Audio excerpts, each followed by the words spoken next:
Assalamualaikum warahmatullahi wabarakatuh. Gimana kabar teman semuanya? Semoga teman-teman dalam keadaan baik-baik saja tentunya. Saya doakan semoga teman-teman diberi kesehatan dan dimurahkan rezekinya. Kembali lagi dengan kami Sultan Prabu dalam segmen Mirror, misteri dan horor. Saya sarankan untuk Anda menggunakan handset, pejamkan mata, cari tempat yang nyaman dan nikmati cerita-cerita atau kisah dari video ini, karena cerita ini bisa memasuki alam bawah sadar Anda. Setiap kata menjadi sugesti dan memasuki alam bawah sadar Anda untuk menikmati cerita misteri ini.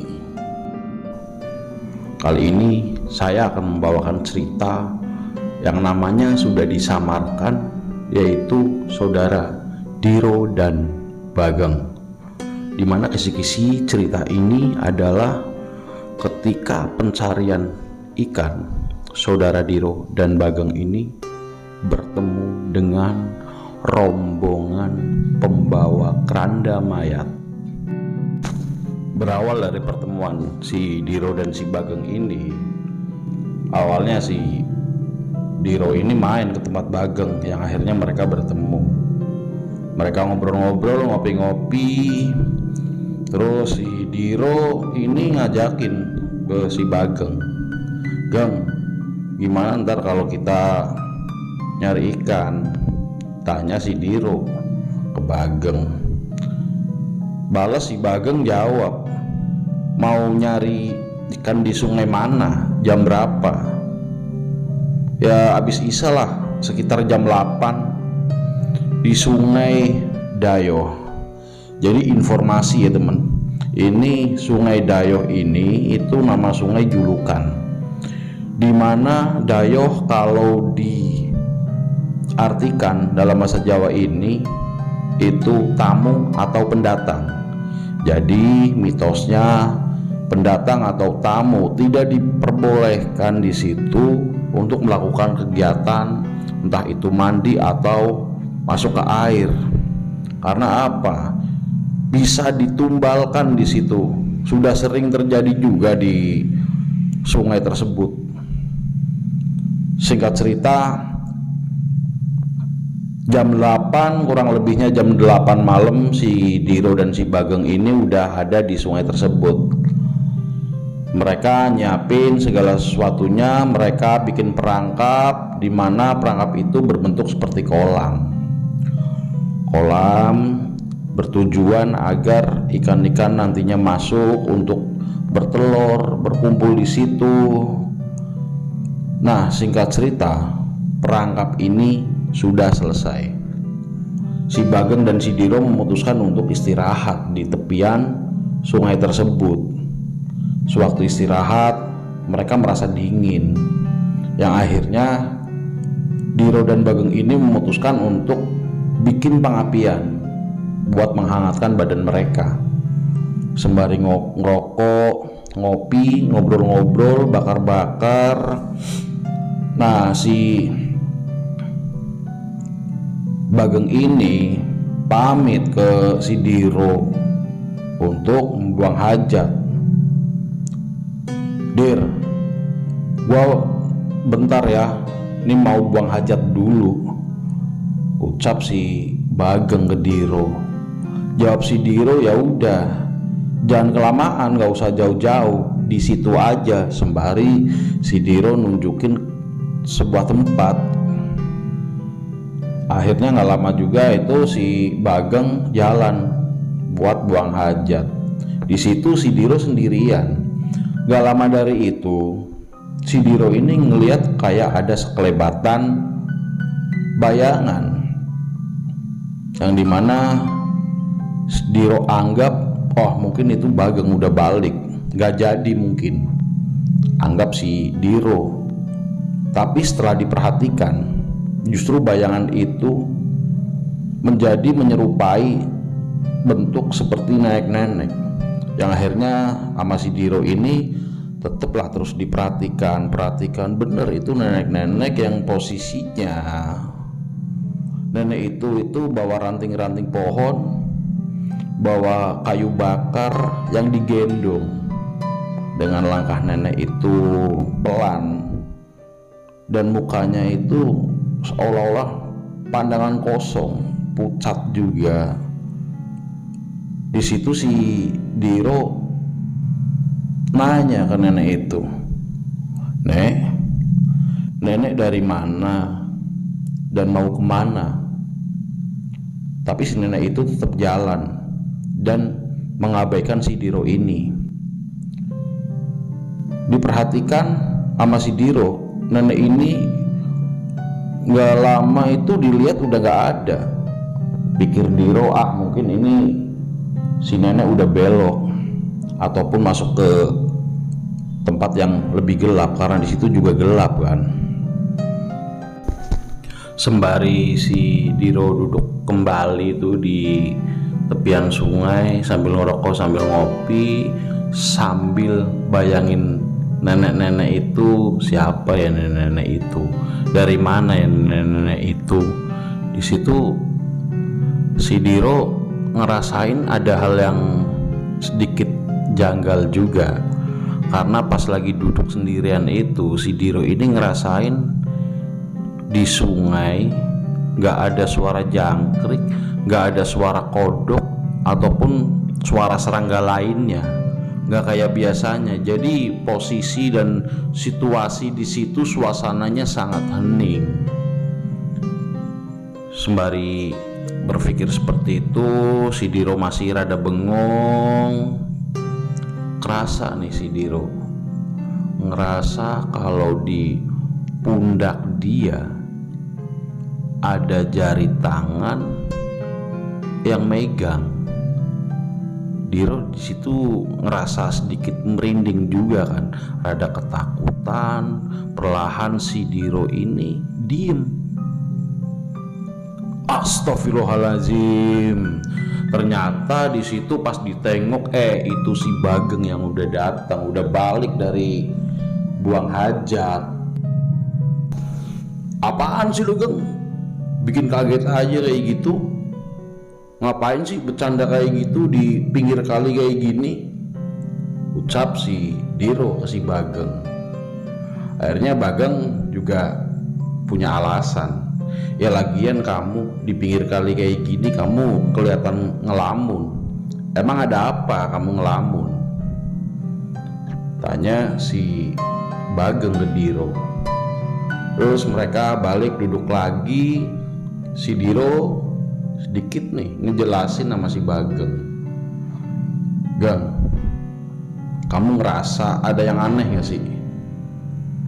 Biasanya kan malam-malam ya, apalagi di pinggir kali, pasti kan ada suara jangkrik, kodok, apa suara serangga lainnya lah. Tapi kok malam ini hening ya, sepi gitu. Jawab si Bageng, paling serangga, kodok, hewan-hewan yang biasa bunyi lagi ngumpul mungkin, lagi ada arisan. Jawab sambil bercanda si Bageng. Apaan sih kamu? Jawaban si Diro ini. Terus si Bageng sambil ketawa, ya biar situasinya gak mistis aja bro, bercanda boleh dong, ujar si Bageng ini. Terus gak lama kemudian si Bageng ini pamit lagi, karena Bageng ini ngerasa agak lapar juga. Dan inget nih kalau mereka nggak bawa tempat buat wadah nantinya kalau mereka dapat ikan. Pamit tuh si Bageng sama si Diro. Bro, gua mau ngambil tempat ikan ya, sekalian dah ntar kita bawain makanan biar kita bisa ngobrol-ngobrol, nongkrong, rokok sambil makan di sini buat isi perut, biar kita nggak masuk angin juga. Terus si Diro pun menjawab, ya udah, tapi jangan kelamaan. Tapi pasti kamu balik kan, jangan ditinggal. Ntar kamu pulang ngomong mau bawa makanan, bawa perlengkapan, tapi kamu gak balik. Tenang aja bro, kita pasti balik kok, jawab si Bageng. Terus si Bageng jalan menuju ke rumah, karena rumah Bageng ini nggak jauh dari situ. Ada kutuk, si Bageng udah jalan ke rumah. Kembali lagi ini si Diro posisinya sendirian lagi di situ, sendirian tengok-tengok sambil ngerokok dari arah yang sama. Si Diro ini dari arah barat ngeliat kalau di situ ada bayangan yang diperhatikan itu, kok nenek ini lagi. Jadi nenek yang tadi lewat ini lewat lagi dari arah yang sama menuju ke arah yang sama. Di situ penasaran juga kan si Diro. Nenek itu jalan semakin dekat dan semakin dekat ke arah Diro. Diro balik nanya lagi nih sama si nenek. Nenek ini siapa? Dan mau kemana? Nenek itu berhenti. Sejenak nenek itu berhenti dan ngejawab, Nyilepen. Sambil jalan si nenek itu ngejawab seperti itu.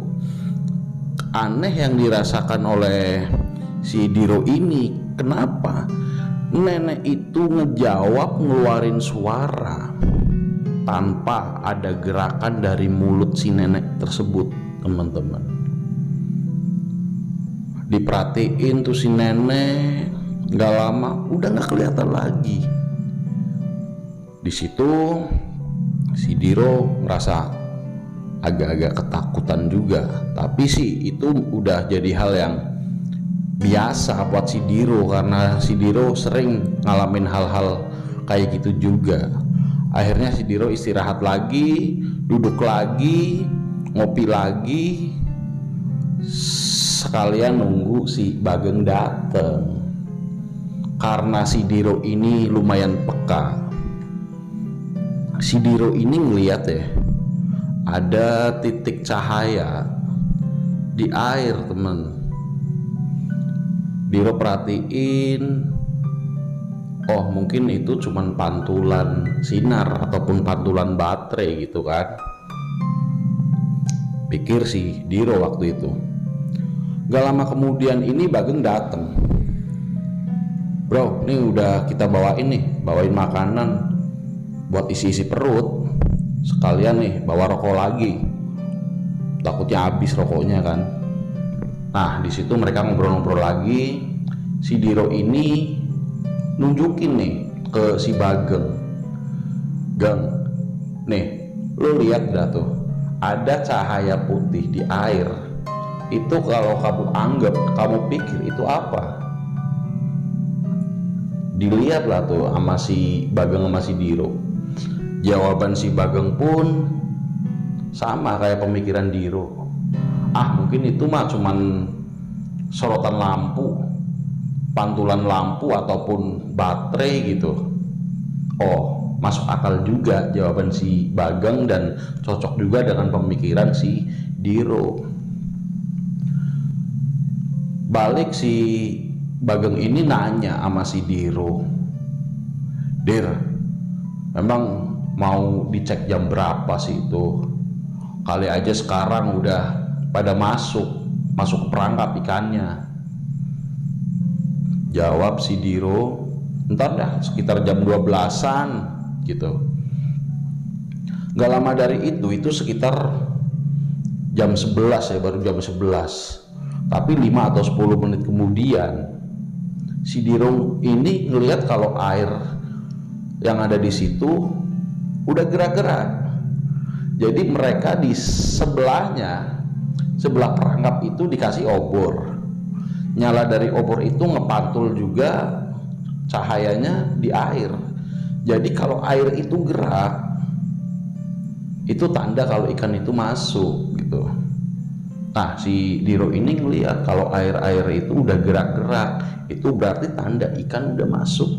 Langsung lah tuh ajak si Diro ke Bageng.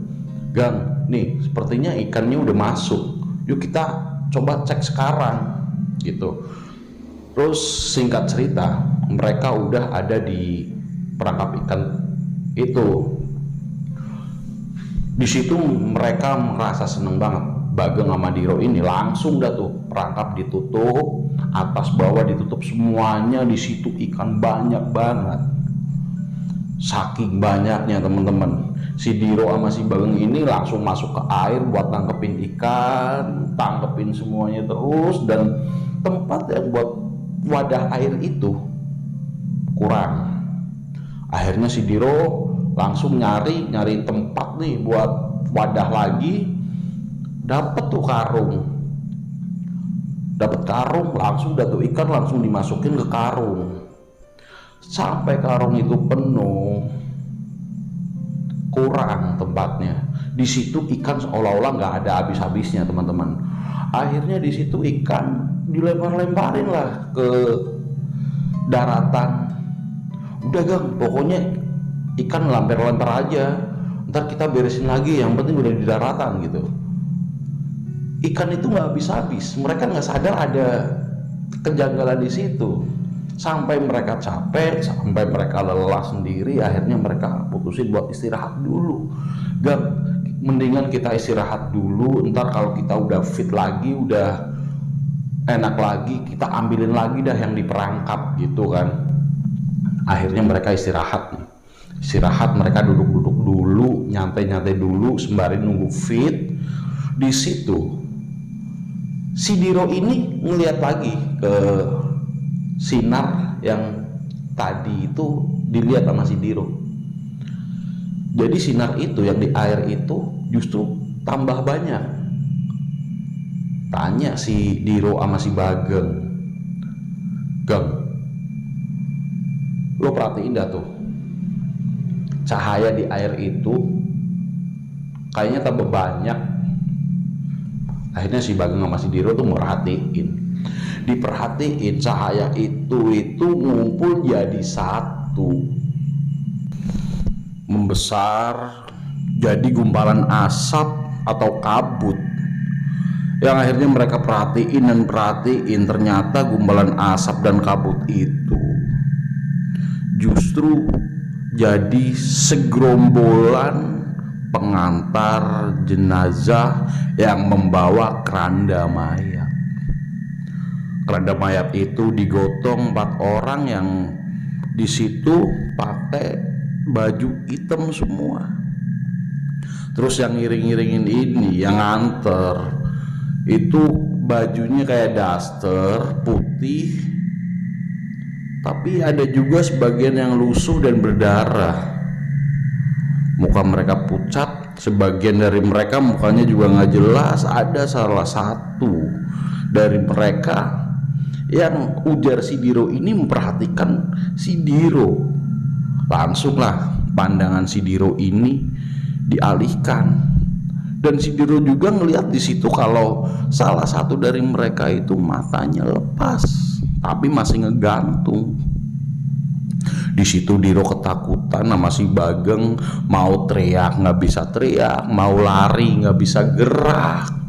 Mereka udah bingung rasanya mau kayak gimana. Sampai mereka ini pikirnya nggak karuan. Gerombolan itu terus mendekat ke arah Bageng dan Diro. Yang bikin mereka lebih tegang lagi, biasalah, setiap ada kematian pasti ada tangisan. Di situ pun ada suara tangisan.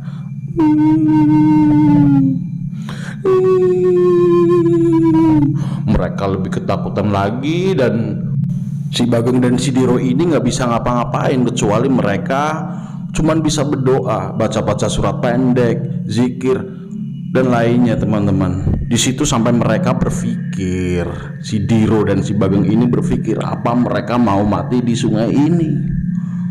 Apa mereka mau ditumbalkan di sungai ini? atau karena rombongan keranda mayat itu semakin mendekat dan mendekat, mereka berpikir apa mungkin keranda mayat dan rombongan tersebut untuk menjemput si Diro dan si Bageng. Mungkin rombongan itu akan membawa Bageng dan si Diro ini lalu dimasukkan ke keranda mayat. Itu pikir mereka. Setelah itu si Diro ini ngelihat ada sosok bayangan lagi dari arah barat. Setelah diperhatikan, ternyata nenek itu lagi yang tadi jalan pelan dengan muka keriput si nenek itu. Dan di situ si nenek berdiri tepat di depan Diro dan si Bageng. Nenek itu meletakkan ranting pohon dan kayu bakar diletakkan. Nenek itu melambaikan tangan ke rombongan pembawa mayat tersebut sambil melambaikan tangan dengan pertanda kalau nenek itu seolah-olah sedang mengusir rombongan pembawa jenazah tersebut. Lunga,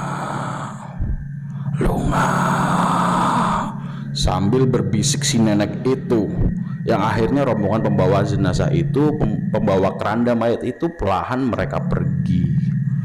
Setelah diperhatikan, ternyata rombongan pengantar jenazah itu menjadi asap lagi dan masuk ke air di sungai tersebut. Nenek itu lalu memandang si Bageng dengan wajah dan mata melotot dan berucap, "Lunga, lunga." Setelah itu, posisi Diro dan Bageng ini justru berpindah. Yang awalnya di darat, sekarang posisinya tiba-tiba di air. Di air itu tapi dalam keadaan yang cukup normal. Karena apa? Suara jangkrik, katak, dan lain-lainnya itu ada.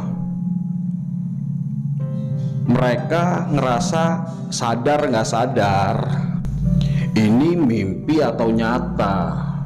Tapi setelah mereka cek, mereka langsung bergegas dari air ke daratan dan mereka ngecek juga di tempat, di wadah yang tadi buat perangkap ikan. Dan ikan-ikan itu memang bener adanya, yang di ember, yang di karung. Tapi ikan-ikan yang dilempar ke darat itu semuanya nggak ada, kecuali yang di wadah. Di situ karena mereka udah ngerasa ngeri, yang akhirnya nggak lama kemudian mereka langsung balik pergi dari sungai itu. Itu cerita dari saudara Bageng dan Diro. Seperti itu teman-teman. Terserah teman-teman mau percaya atau enggak, bisa nilai sendiri dari cerita ini. Mungkin nanti kita bawakan di part 2-nya dari sudut pandang si Bageng ya.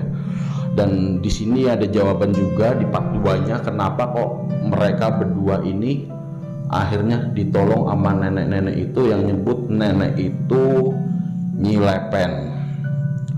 Buat teman-teman, bantu supportnya dengan klik like, share, subscribe, dan tekan tombol loncengnya ya teman-teman. Terima kasih. Assalamualaikum warahmatullahi wabarakatuh.